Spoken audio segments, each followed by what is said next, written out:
And let me tell you, for the first time since 1945, since our dads came home from World War II, was Texas able to spend less general revenue money in that legislative budget than the previous 2 years. Every 2-year budget since 1945, Texas had spent more money. Every year. Until 2003. It's one of the things I'm most proud of, Troy, not only balancing that budget without raising taxes, but showing people that you can live like you have to live. When the budget turns down, you don't have to go spend more money. Government doesn't have to be the answer to everything. As a matter of fact, government can be responsible. And that's what we did. And I'm proud of that. And I'm proud of people like him who stood up with us in Harvey when we had to make those hard votes. And we did those kind of things. And we also passed the most sweeping tort reform in the nation. Kind of remember one of the things here. In 2003, health care was rationed in places in our state. There were places along the Rio Grande. If you were a pregnant female in those 19 counties along the Rio Grande, you had to travel outside of that state to see an OBGYN.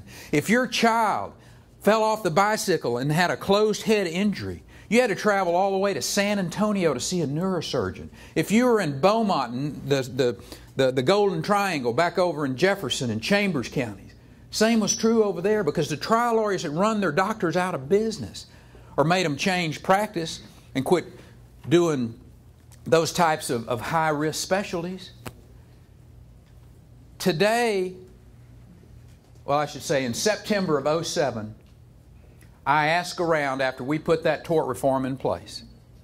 At 4 years after we put it in place, Troy, California had 175 doctors waiting to practice medicine. New York had about 150 doctors in line to get their license. And Texas had 2,500.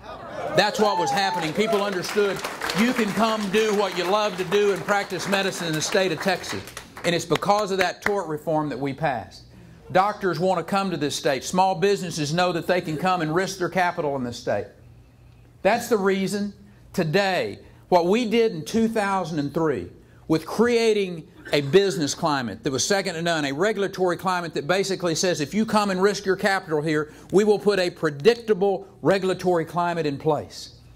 We continue to have public schools that are accountable so that when companies like Caterpillar or Medtronics that's coming to San Antonio, they know they can come here and there will be a skilled workforce day in and day out. That's the reason that 70% of the jobs created in 2008 in this country were created in Texas. It's the reason we're the #1 exporting state. It's the reason that there are more Fortune 500 companies call Texas home than any other state in the nation. That's where you're living. I'm telling you, Don, if somebody had said 20 years ago, if you were standing on the steps of the Capitol looking south, you could look through most of those buildings. We was broke now. Let me tell you, we were flat broke in this state. If somebody had told you in June of 1989 that in a short 20-year period of time that Texas is going to be the #1 job-creating state in the country, there are more Fortune 500 companies are going to have their headquarters in this state.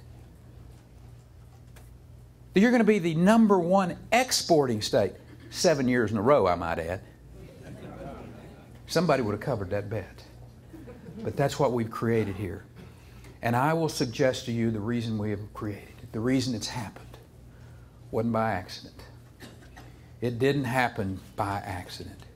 It happened because there were some committed men and women who call themselves Republicans, Judge, who are courageous individuals like you, who stood up in Austin, Texas and said, you know what? The Democrat Party is not where my heart and my soul is.